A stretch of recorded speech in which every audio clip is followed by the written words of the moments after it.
statistics at North Carolina State University. His research interests include asymptotics, empirical Bayes analysis, high and infinite dimensional inference problems, foundations of statistics, and imprecise probability. He is the co-author of a monograph, Inferential Models, and the co-founder of the Researchers.1 online platform that promotes open communications of scientific research and other scholarly work. So Ryan also has a special connection with ISU because one of his former students, Nick Sirin, is just joined us as a faculty of the Department of Statistics last year.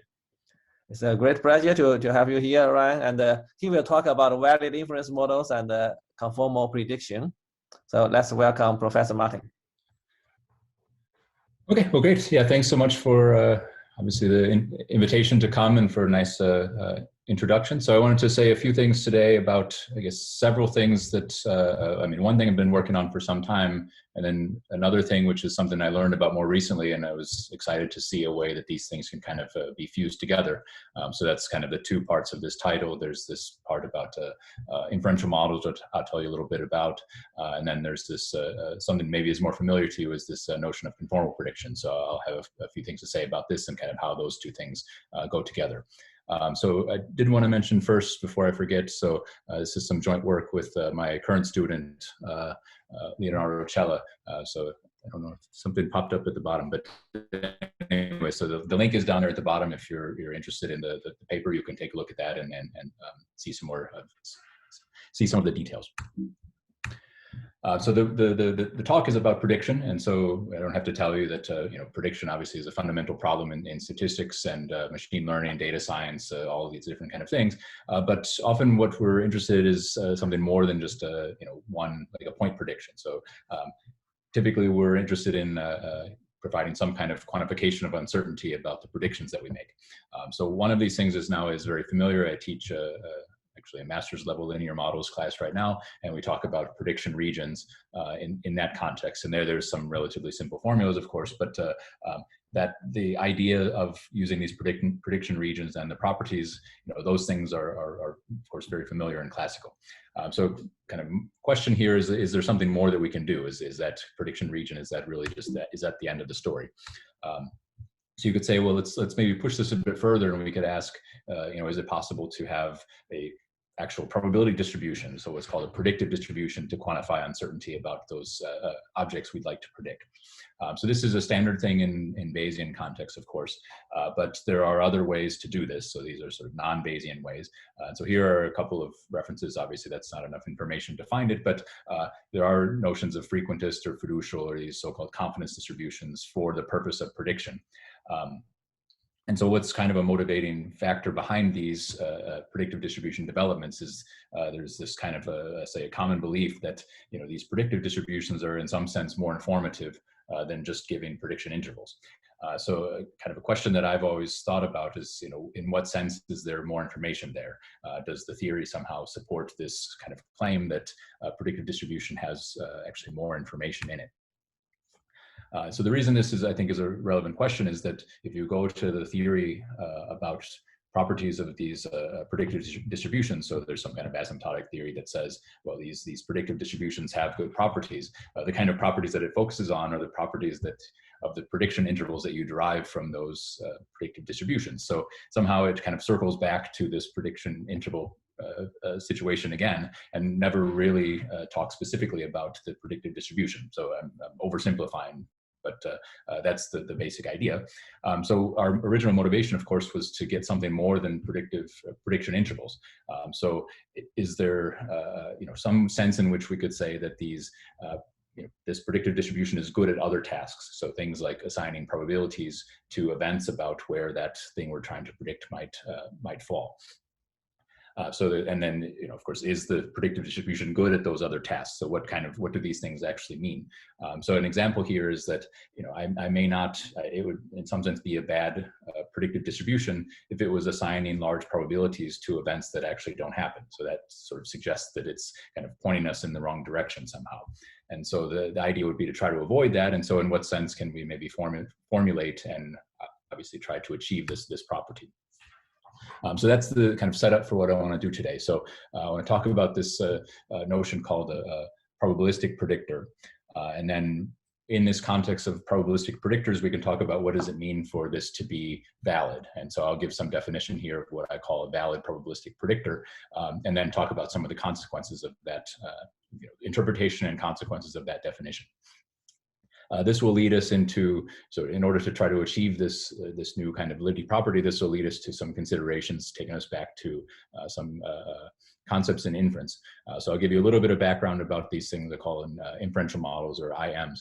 And then this itself will lead into some connection to this conformal prediction. So I'll talk about how do we construct a probabilistic predictor that's based on this kind of notion of a conformal together with this thing called consonants that I'll explain to you. And so then this will be in a relatively simple context, just to keep the notation and terminology simple. But then I'll talk about how to extend this in a couple different ways. So talking about incorporating covariates into this prediction problem. I'll show you a few pictures, this kind of examples.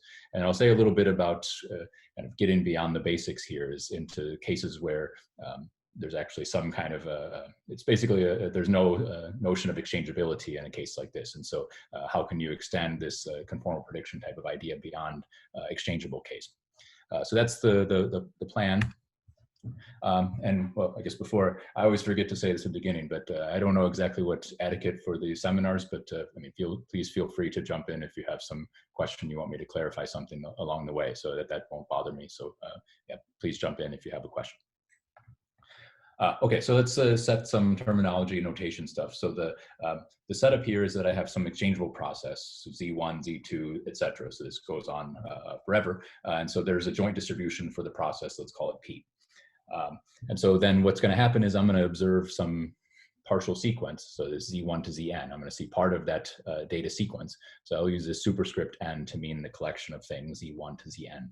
And so then the goal is to predict the next thing. And so the next thing is technically is a response. There's two cases we can consider, what's called a unsupervised and supervised. The unsupervised is what I want to start with, and that's just where the Z's and the Y's are the same. So I just observe these responses, and then the next thing I want to predict is the next response.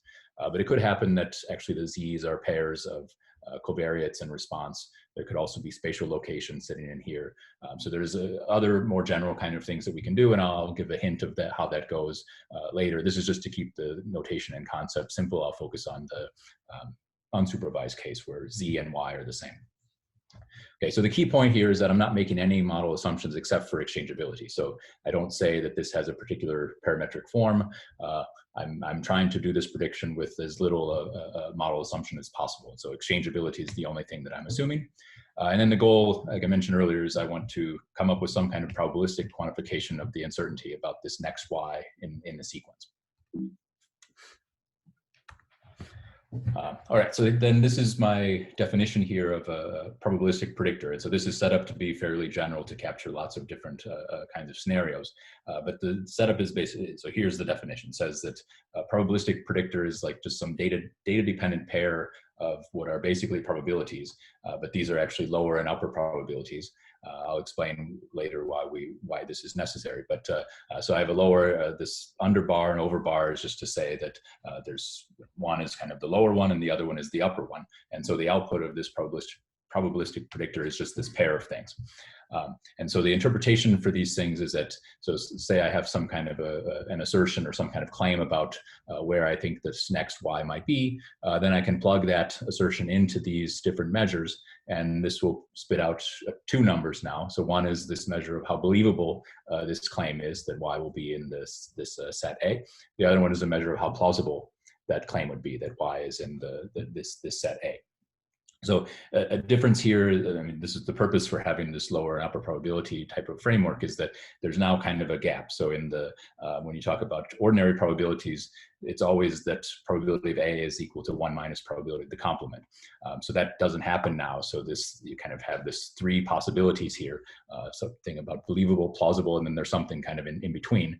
But the lower and upper probability terminology, I guess we have that terminology because there's this kind of order relationship that the lower probabilities are smaller or no bigger than the upper probabilities. And then there still is a connection between these. They're not totally arbitrary kinds of measures. It's that this is what's called a conjugacy or some kind of duality of the lower and upper probability. It says that the upper probability is 1 minus the upper probability of A is 1 minus lower probability of A complement. So there is something like this complementation rule, but it looks a little bit different in this context. So I'll show you an example of where these kind of things can come from in just a second. So this is a generalization of ordinary predictive distributions, because if I were to just let those things both be the same, then I have one measure, and that would be a probability distribution, and that would be like the situation that one might have in mind if we're using probabilities directly to do this prediction. So obviously there'd be no reason to introduce this lower and upper probability business if it wasn't necessary in some sense. So that's where we're going here. So I'd like to keep things as simple as possible. The question is whether that is actually satisfactory for what we want to be able to achieve. So I said that I would pause here just for a moment to show you a couple of examples about where these things, what these lower and upper probabilities might look like. Because of that duality between the two, I only need to tell you how to find, say, upper probabilities, and then you could also calculate the lower probabilities from those. So I'm just going to show you here the upper probabilities. I already mentioned that probabilities themselves are special cases of this. Another one that's a non-trivial example is talking about a lower and upper envelope. So how this kind of setup would go is that I may have a family of these probability measures, and then I can define an upper probability as like a supremum.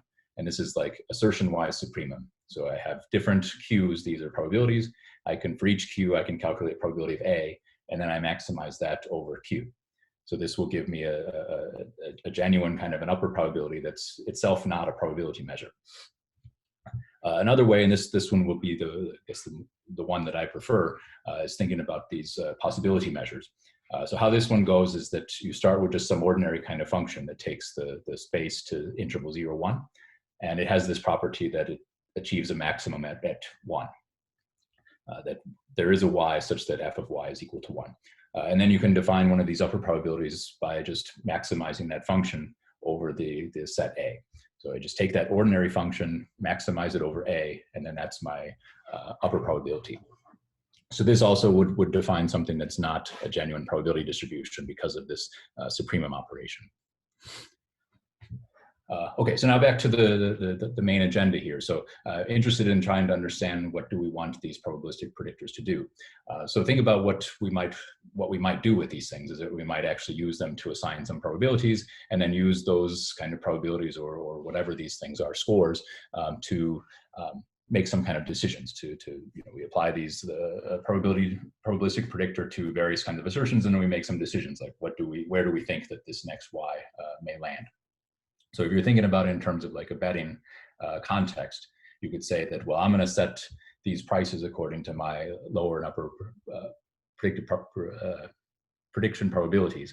And so then if I set those things, then I might be willing to accept this amount of money in exchange for this thing, which would be pay out 1 if that event happens and 0 if it doesn't. Okay, so this now somehow connects these probabilistic predictors, these probabilities that we get to kind of real life. And so a situation like this one in the display is something that would be a bad event for me. The reason, so let me describe what the event is. This is the event where I assign a small upper probability and the event happens.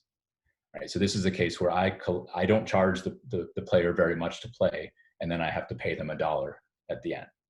So this is an instance where I lose money. And so this is a bad event for me, and I want to make sure that that bad event is sort of rare in some sense. So that was the idea when I was thinking about sort of how do we assess the quality of these probabilistic predictors for tasks other than just finding prediction intervals.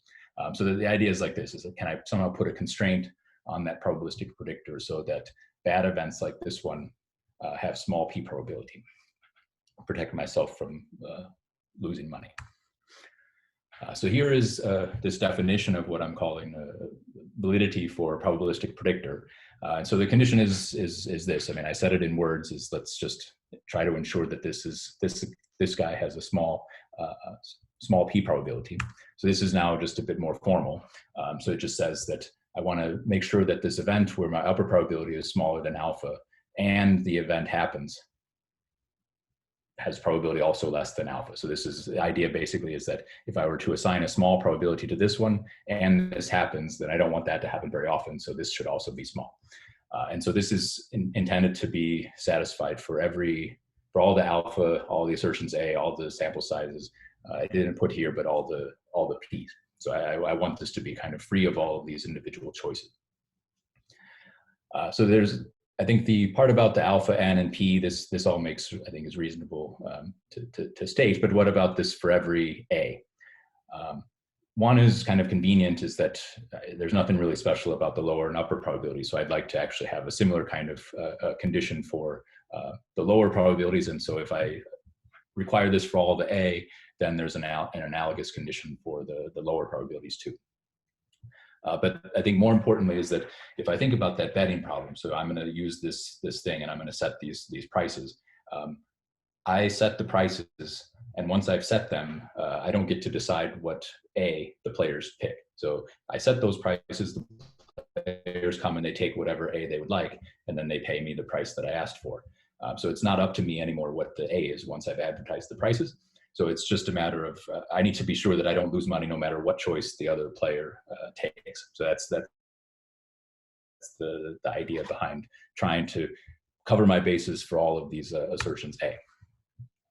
So then, here's some definition. I think the definition is at least intuitively reasonable. I'm trying to protect myself from losing money. So what does that actually, what does this say about that probabilistic predictor? So it helps actually to kind of rewrite that definition in a slightly different way. This is just by doing the iterated expectation. So probability is equal to the expectation of the conditional probabilities. And so you can do a thing like that. And so rewrite that validity definition like this expression here. So this is expectation. This one is the actual conditional distribution for the yn plus 1. And this is indicator where that upper probability happens to be small. Okay, so if you look at this for a while, I didn't see it right away, but if you look at it for a while, what this basically says is that I don't want there to be cases where this guy is small and this guy is large. So the probabilistic predictor is small, but the conditional probability is large, right? Because then that would mean this would be 1 and this would be large, and so then this inequality would fail. So basically what's going on here is that my probabilistic predictor needs to dominate the conditional distribution in some sense. So in what particular sense, it's not immediately obvious, and I'm actually still trying to fully understand these things, but I think the results I can show you. So the first one is related to that upper envelope definition that I mentioned to you before. So if I was entertaining a collection of possible distributions for this sequence of y's, and so for every one of these q's, I could calculate that conditional distribution. I've decided what the q's are. So all of them, I can do this conditional probability calculation. So then I could define a upper envelope as just the maximum of those q probabilities. And that, of course, gives me an upper probability. That was what we talked about previously. So then you could say, well, how do I know if this is any good, at least in the context of this validity condition? So this says that if it happens that P is in that set Q, so I set this Q, if it happens that the true P is in there, then this upper envelope would have this validity property. Okay, so what you can also see from here is that if it happened that this set of Qs was only one thing, P, then you could get that actually using this conditional probability would be valid. So that obviously that doesn't surprise any of us, is that if you actually know the conditional probability, that should be a good choice for making predictions. The challenge is that in these applications, we don't know P, so we need to have more flexibility. So there's another way to do this, and this one's a little bit more mysterious to me at the moment. But remember, what we basically need is that the upper probability dominates this true conditional. And so one way that you can actually achieve this is by looking at the ratio of those guys and taking expectation. So it's not immediately obvious how to check this, but if you actually calculate this ratio and the expectation and force this to be less than or equal to 1, then that actually implies the validity condition. So this is, I think, more clear what it means to be sort of for the upper probability to dominate the true P, is that this ratio sort of on average needs to be less than 1. Okay, so that gives us some clues about what this what kind of upper probabilities would satisfy this validity property.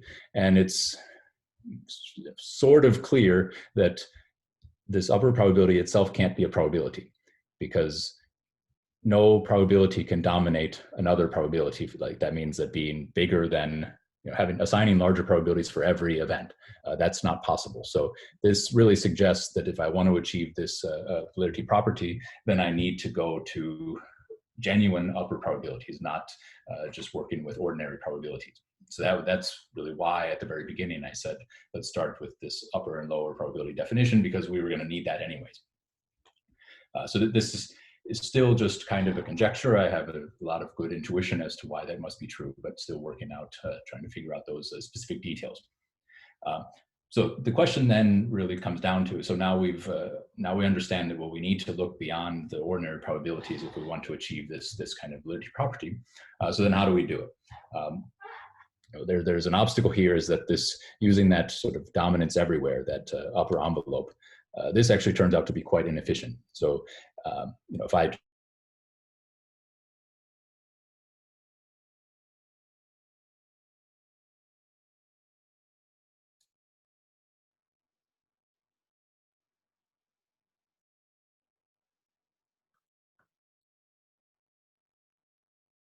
Hello?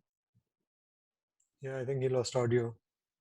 So there seems to be some network problem. Yeah, from his end, I think.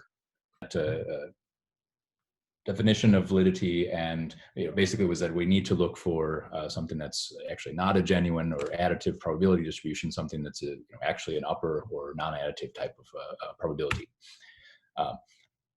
So how we actually achieve this one is we have to kind of do a little bit of a sidestep, but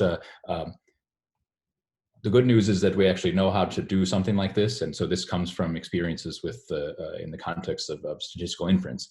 So I'll tell you very briefly, since I missed a couple minutes, about this, because it's not super essential for understanding the things moving forward. But what's important here is that this actually gets us to some connection to this conformal prediction procedure, and so I want to talk more about the conformal thing than about the inferential models. But I do need to mention something about this. So.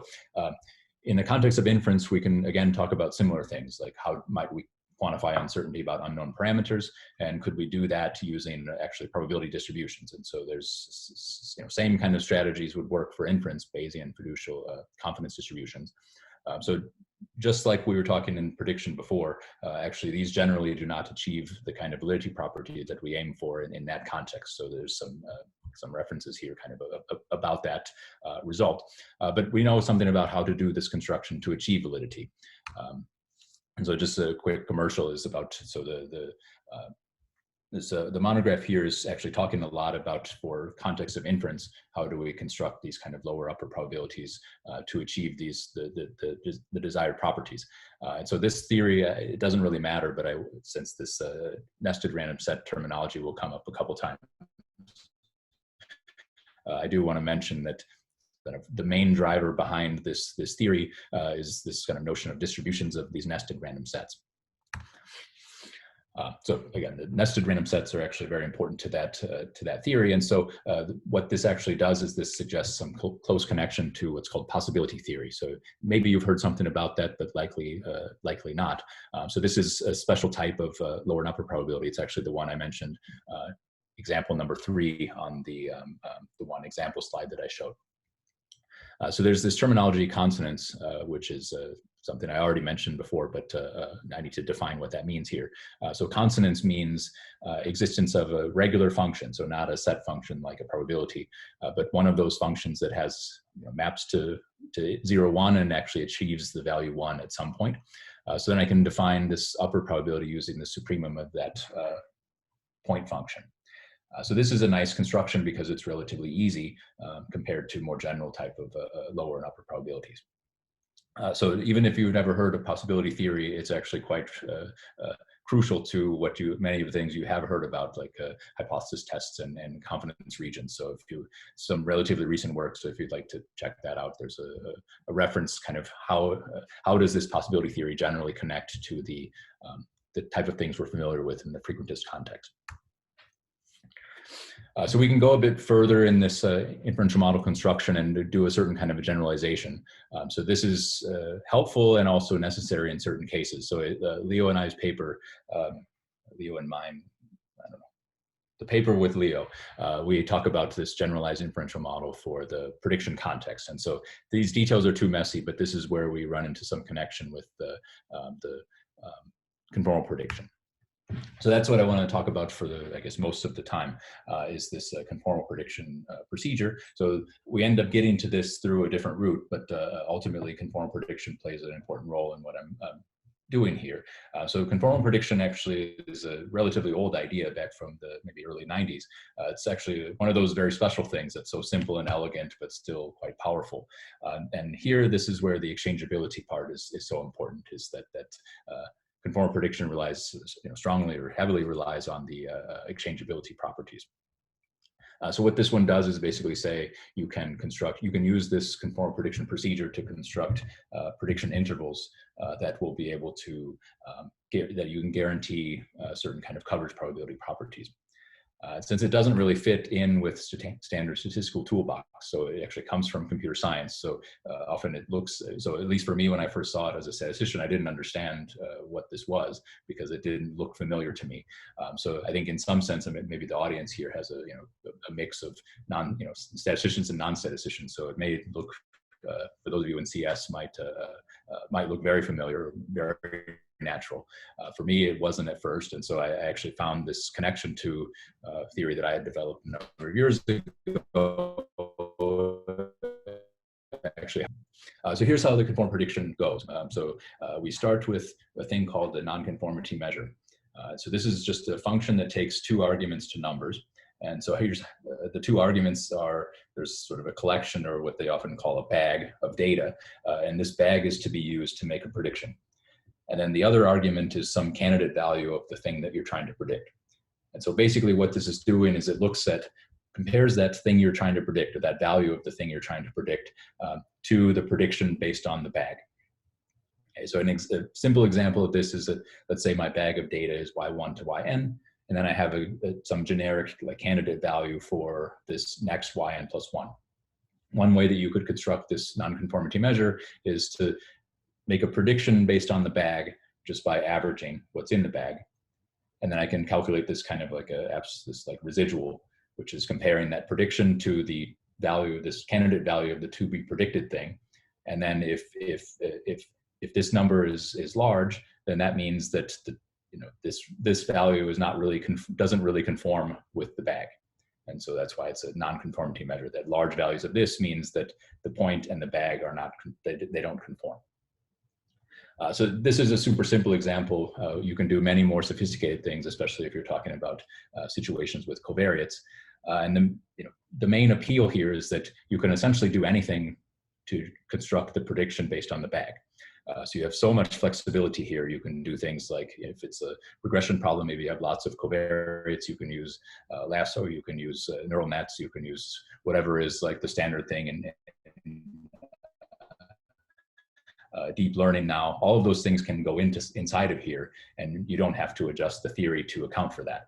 At least in general, you don't have to make those adjustments. It's very flexible in how you actually construct the prediction based on the bag. So this is what the algorithm itself looks like. So I will start with, here's my data, y1 to yn. And there's some to specify what's my non-conformity measure. So all yn plus 1, this y tilde. So it's just for the indexing, that's the only reason. Then what I can do is for every I can form a bag, which is just take all n plus 1 data points, but with I removed, and use that yi that I removed as the target. So I calculate this non-conformity measure applied to the bag without case I and predicting at yi. So I do this from 1 to n plus 1, different ways to this bag of data. And then finally, I'm going to return some function. It's a function because it depends on this generic input that I provided, but it's very simple. It's just to calculate, here's some indicators, t bigger than this tn plus 1, and then sum. So ultimately, this is more or less, this is the rank of the Tn plus 1 relative to the other T's. Okay? And so it's a very simple kind of, at least the steps are simple. There could be very complicated things going on inside of this nonconformity measure. The steps themselves are simple. And so, and this would take any generic y tilde and spit out some number between 0, 1. Right, this is this thing over here can't be bigger than n plus 1. So if you divide by n plus 1, it must be less than or equal to 1. So why is this any good? What does this do for us? So if I start with a p that's exchangeable, that was our starting point. And if it turns out that this nonconformity measure, it doesn't depend on the order of the data in the bag, then you can show that that pi function here satisfies this property. Says that if I apply that pi function to the action of y1 to yn and yn plus 1, and if I ask what's the probability it's less than this cutoff, then this is guaranteed to be less than or equal to alpha. And the cutoff here is basically equal to alpha, so let's just call it alpha. So we're getting here something that makes this pi evaluated at the actual data sequence look like a uniform random variable, more or less. It's a discrete random variable, but it looks basically like a uniform. Okay, and so one thing that we can do with this, and this is sort of the main result from like the conformal prediction literature, is that if you take that pi function and you keep all of those y tildes for which this pi function is sufficiently large, so bigger than that alpha value, then this will be a genuine prediction interval, in the sense that if I look at this event where this prediction, this region here contains the actual yn plus 1 value, this will have probability that's no less than 1 minus alpha target. Okay, so this is a way, very simple way, and you can really any inputs that you want inside of this algorithm, right? So this the nonconformity measure is super flexible, and this very easy, at least easy to write down procedure is guaranteed to give you valid prediction intervals. Okay, and so here's how it works. I'll kind of skip that, but it basically comes down to theory about the ranks of exchangeable random variables. Okay, so now we have a way that we can construct from this prediction intervals. Okay, so then question is, can you do more with that? So is there a way to actually construct one of these probabilistic predictors that has this validity property? And so this is what I was mentioned earlier about this thing we're calling here conformal plus consonance. So the idea is like this, is so if I'm talking about continuous data, then that output from the conformal prediction algorithm, this pi function here, there will be a value y tilde that makes this one equal to 1. And in a discrete case, you can't quite do this. And so then there's some other tricks we have to do. But if we're dealing with like a regression problem or some ordinary kind of unsupervised prediction with continuous data, this is not a problem. So then what we're just going to do is we're going to treat this pi function as like that contour that we were using to define here. Yeah, basically, yeah, sorry. So like here. So there's this function here f, and we can define one of these upper probabilities using this kind of supremum type of operation.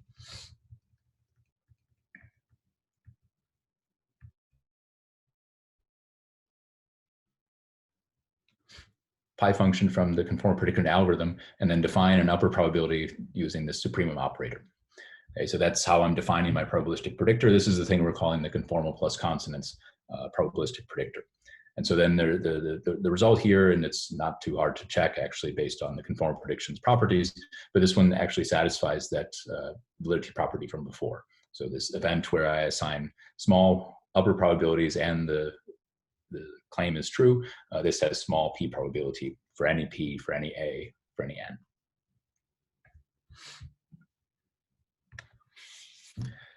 So this like adding this consonance part maybe looks a bit weird. So we just take this this pi function that comes out of conformal, and then we force the consonance by defining the thing in this way. So that maybe seems ad hoc or sort of arbitrary. It actually turns out that it's not, and that's one of the things that comes out of the connection to this inferential model type of framework, is that in that context we use these nested random sets because that's what's the efficient way to do things, and it's because of the nested random sets that we end up achieving this consonance property. So these things all seem to be fairly closely tied together. And I think that this is important because it gives some explanation. I mean, it feels good to me, at least. I can understand what conformal prediction is doing and why it works through this kind of lens. But it also helps to see that somehow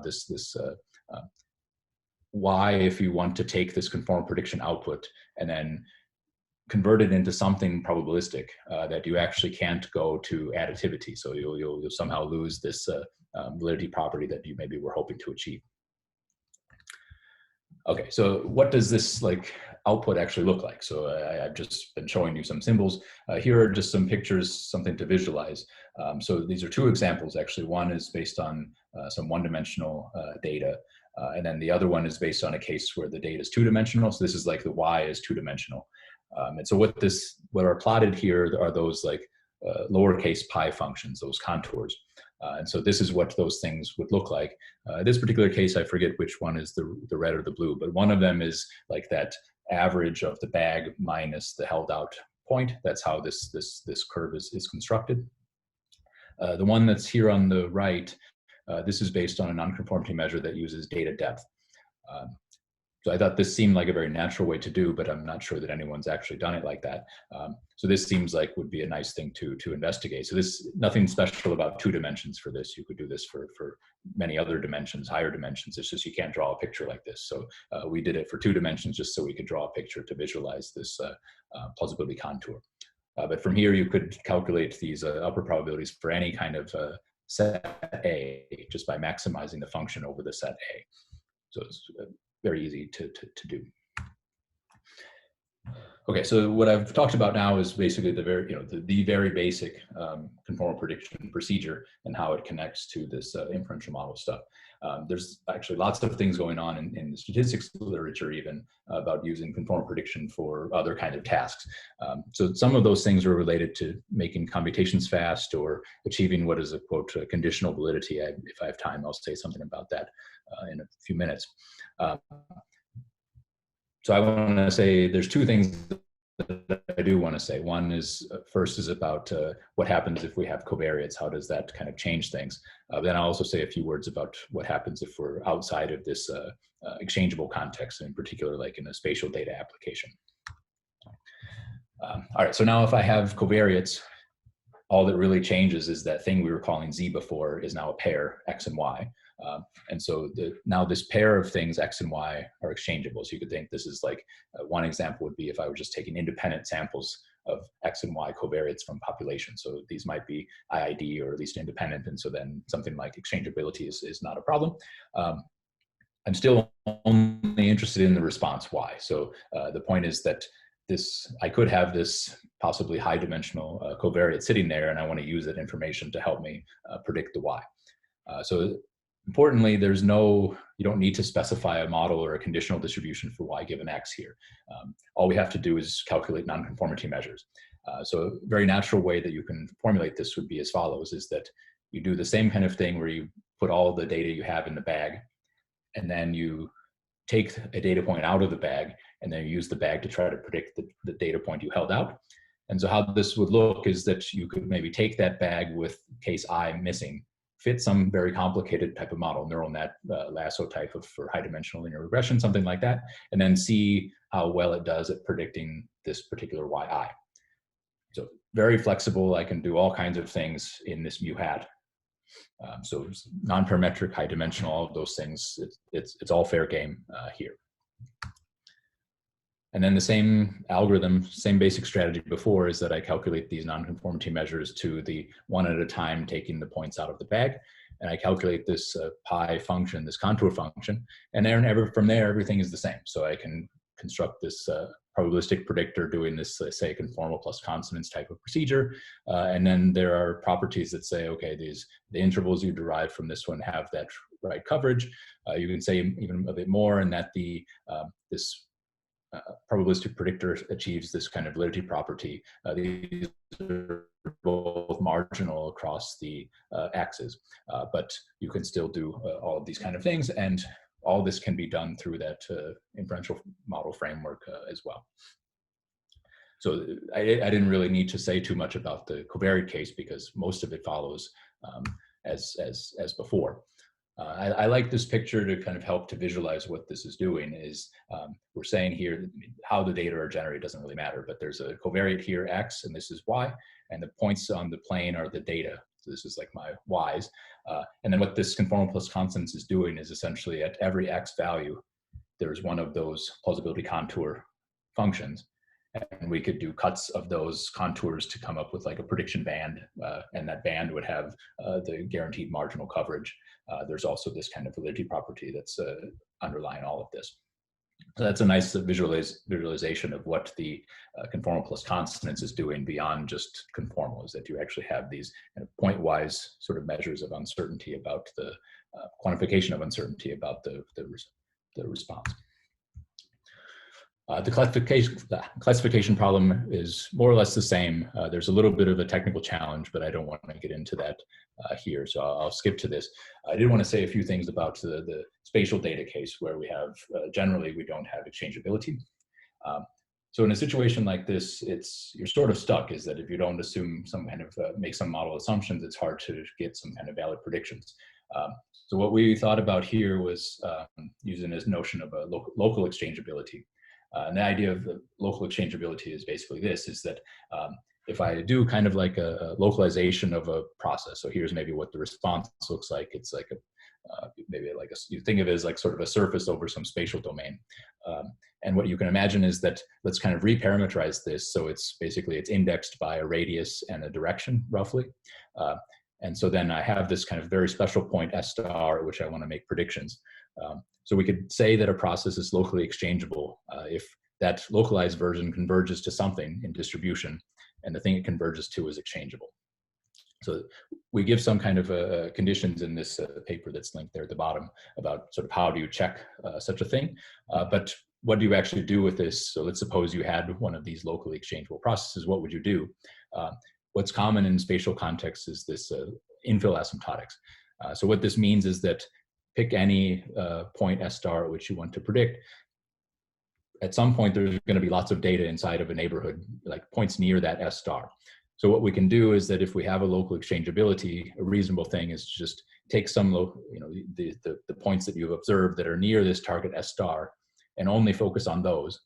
There could be a lot of them because this is like in this infill asymptotics type of setup. Then those things are approximately exchangeable. And so then we could just treat these as if they were exchangeable and do the basic kind of conformal prediction there. So we have some results that say this is like, of course, this is asymptotic, so it's only approximately valid. But this does seem to work pretty well. And so the paper is here. We're working on some revision now. Should have some new results there. So can check back soon if you're interested in that. Okay, so just about finished. So just to kind of recap what talked about here. So there was this first thing was kind of defining what it was, what our goal was. So trying to construct these probabilistic predictors and what does it take for them to be valid. So then there's, I actually forgot I took this out. So I didn't mention this thing about coherence, but there is something related to that. So this validity and this notion of kind of dominating a probability measure, this is also related to coherence properties, like in the Definetti style. So I forgot that I took that out. So anyway, so there are some coherence related properties that are related to this validity property.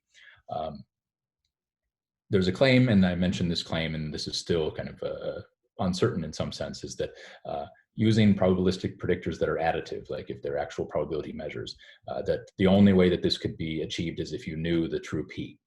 And since we don't generally know the true P, this using probabilities for prediction can't get us to the validity that we want. So then we need something that's non-additive, and it seems that this consonance property is helpful. There's a nice connection, I think, between the conformal and this kind of inferential model construction. And so this turns out to be not just a nice construction, but also gives us ways of understanding and understanding and also using and doing in terms of like real problems with complex structures. I think I basically don't have time for this, but you could ask, I mean, there's a challenging question about what's called conditional validity, which is, would I be able to say that the, let's say a prediction interval at a particular value of the covariate, or in the spatial case, at a particular location in space, would we be able to say that those prediction intervals are valid given those covariates or the spatial location? There's also a notion of validity in the context I was describing here that's similarly conditional. It's interesting that these are actually impossible. So getting this kind of conditional validity, there are impossibility theorems that say that you basically can't achieve this, but there are attempts to try to do this approximately or by making certain kind of adjustments. So I didn't talk about that here, but those I think are interesting questions and interesting directions to pursue.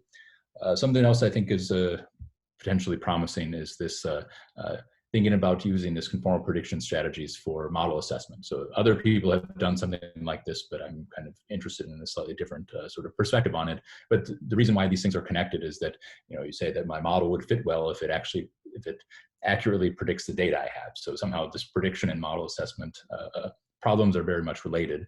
And so using techniques that are good for prediction ought to be able to help in the context of model assessment. So finally, I just wanted to mention that, okay, you can find, like, actually these slides are on my website now, but papers and talks and other things, you can find all of that stuff on my website if you're interested in that. If there's questions, I guess we'll have some time I can answer those, but if you have some other questions and you want to reach out, please feel free. I'd be happy to answer some email questions if you have any. And then Xingyang mentioned at the beginning about this sort of thing called Researchers One. So I just wanted to say a couple of words about this. So doing some new things there. So we started out talking about this posting articles and having some kind of notion of an open peer review.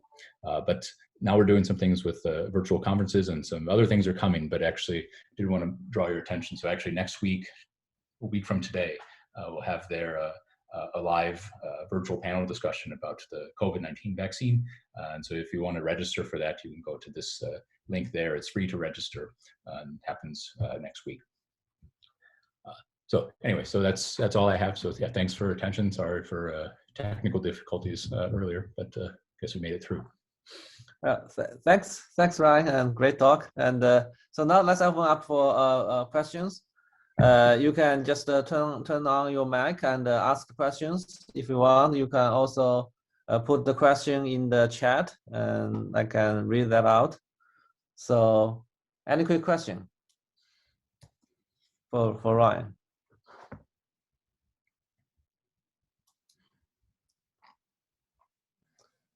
Ryan, a nice talk. This is Dan Middleton. Dan. The conditional result that you talked about there at the end a little bit is interesting because, of course, in applications, that's oftentimes what we really care about, right, is being able to say about the distribution of y given x. Yeah. So maybe could you say a little bit more about how optimistic you are that you can do well approximately? Let's see. Well, so I know that there are, I don't have it quite written out sort of exactly what I think you're asking about here, but yeah, I think I can show something else here. So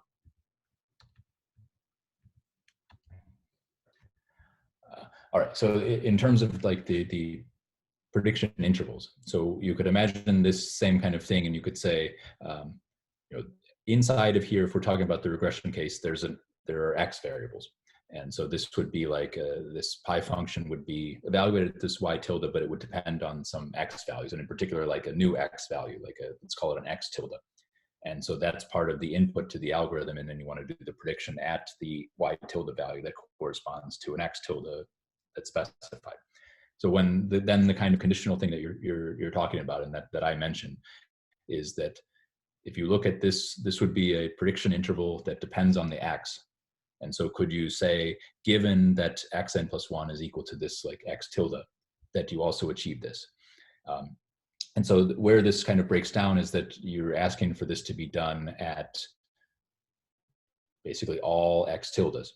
And so then that's requiring way too much of like the conformal prediction algorithm, and then it breaks down. And so if you look at some of the literature on this, what they'll show some plots, and a typical kind of plot is that you see that the coverage is actually, you know, too low for some values. Usually these are kind of like X values kind of on the boundaries. And then when X values are in the middle, the coverage is high, and on the boundaries it's low, so that you get this kind of on average, you know, if you were to average those conditional probabilities, it's the unconditional probability. So those have to be bigger than the 1 minus alpha. But you can end up seeing that for some values of these X's, coverage is low, and for other ones it's high, and then on average is about equal to 1 minus alpha.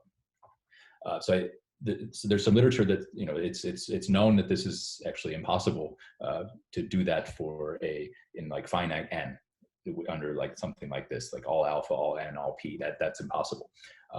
But you can achieve this kind of thing asymptotically. And so, and I think that there's other attempts. So the one that I'm maybe most familiar with, which is maybe not a lot or not very familiar with, is they do this kind of an idea of looking at like a covariate shift, so that somehow to make this new X tilde, make sure that it's not so much different from the X's in the data set.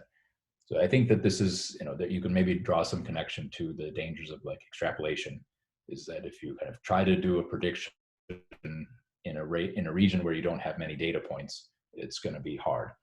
And so I think the usual kind of conditions here to try to adjust it for this is to somehow ensure that the X tilde which you're trying to predict is similar enough to the data that you have, in like a probabilistic sense, like not about the actual numbers in the data set, but that the distribution that's generating the X's that you have and the X that you want to do the prediction, that these are somehow similar.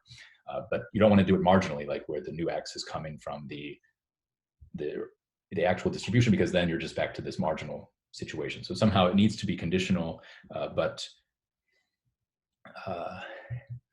it's a conditional type of property, but not for every kind of X tilde. It's only X tildes that are kind of like the ones that you have in a probabilistic sense. So I think that these results are actually pretty good, but they're still not getting exactly what you want. And the point basically is that what you want is impossible. So you're willing to be flexible if the actual goal is impossible. So you partition your X or cluster your X into groups, will that make it better? But instead of using the whole marginal, that as an approximation, obviously. Okay, so you're saying to only like look at some like a new X that's kind of it's like in bins. Yeah, put them like in similar bins to the data that you have. Yeah. I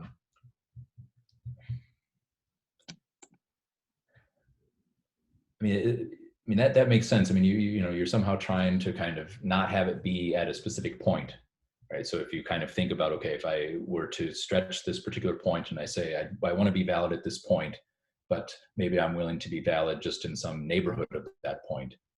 Yeah. How you give it some width, and so now it's like, you know, you run into these troubles because things are like probability zero events, and you're trying to do the conditioning. But if you stretch that out a bit, now it's not a point; it's an interval, and so then these conditioning operations are more reliable when you're not conditioning on probability zero events.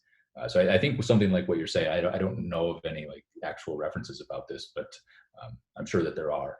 Talking about if you bin the data instead of looking at like a specific point, but neighborhoods of that specific point, I think that should also help. Yeah. Hi, Ryan. This is Yumo Chiu.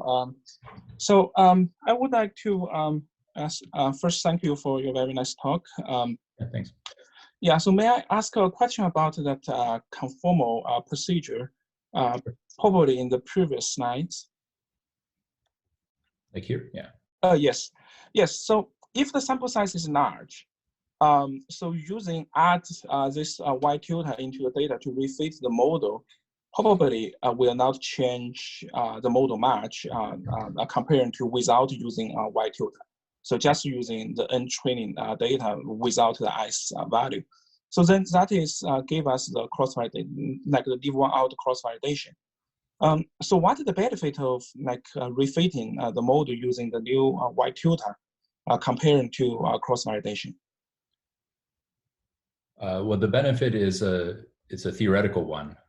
It's that if you do the way you said, which is to not refit the model, only fit on the first, the first like training set, and then do the, it's basically it's that this bag wouldn't be there because you do this thing once.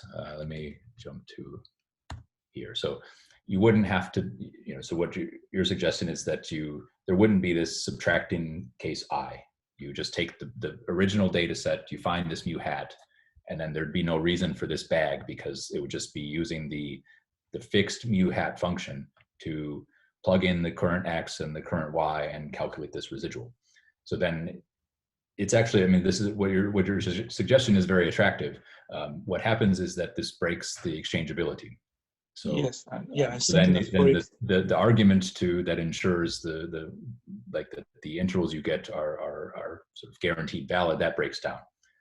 That doesn't mean it doesn't work. So it actually does work well, and this is a typical thing to do, is to just say, well, maybe I have a lot of data, so I'm actually just gonna forget about this, removing individual data points and refitting. I'll just fit once and then calculate this type of thing with no minus I. It's just like a mu hat one that's based on the original data set, and then you just crank it through this calculation for each I, but the mu hat is a fixed function, and you get these n+1 many residuals, and use those to do the conformal.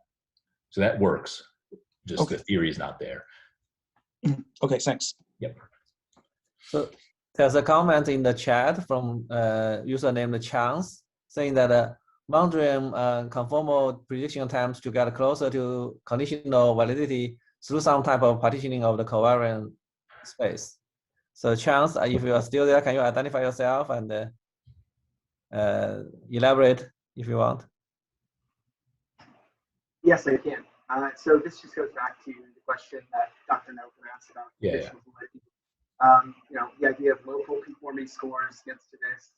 Still impossible to get technical validity, but your suggestion about partitioning the covariate space somehow is exactly this Mondrian conformal prediction. And so basically, we assume exchangeability within these partitions rather than across the entire covariate space. So I was just giving that as a reference. Yeah. No, I forgot about that name Mondrian, but yeah, I'd heard about this before. I have the Vovk's textbook here, so I know that phrase is there, but I'd forgotten about that. But yeah, thanks. Yeah, so that answers Zingen's question about the binning. Yeah, thanks a lot. So it's about already 1 o'clock, so I will officially close this seminar. But Ryan, still have time to hang out a little bit.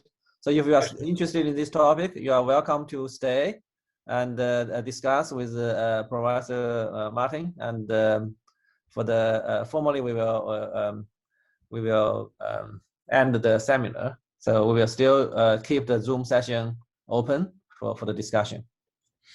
Thank you all for coming, and thanks thank you very much, Professor Martin.